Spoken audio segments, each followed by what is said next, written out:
বাংলাদেশি পণ্যের উপর যুক্তরাষ্ট্রের আরোপ করা ৩৫% শুল্ক কমানোর আলোচনায় বাণিজ্যের বাইরেও অন্যান্য বিষয় গুরুত্বপূর্ণ হয়ে দাঁড়িয়েছে।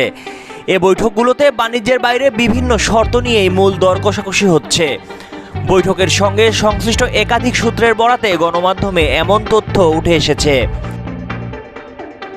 ওয়াশিংটন থেকে ফিরে বাণিজ্য উপদেষ্টা শেখ বশিরউদ্দিন সোমবার ব্যবসায়ী ও বিশেষজ্ঞদের সঙ্গে বৈঠক করেছেন।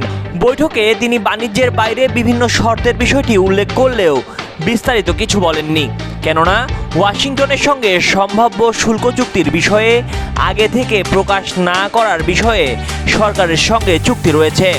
সংবাদ সম্মেলনে বাণিজ্য উপদেষ্টা অনেক প্রশ্নের জবাব দেননি।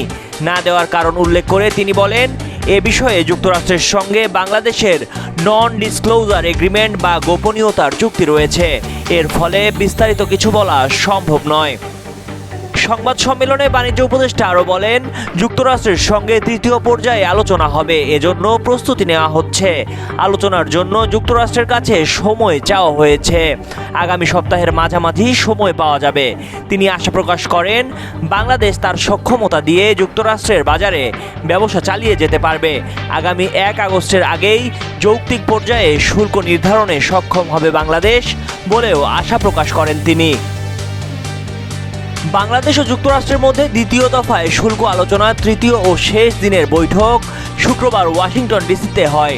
বৈঠকের পর শনিবার প্রধান উপদেষ্টার প্রেস উইং এবং ওয়াশিংটন ডিসির বাংলাদেশ দূতাবাসের এক সংবাদ বিজ্ঞপ্তিতে বলা হয়, বৈঠকে আরও কিছু বিষয়ে দুই দেশে একমত হলেও কয়েকটি বিষয় এখনও অমীমাংসিত রয়ে গেছে।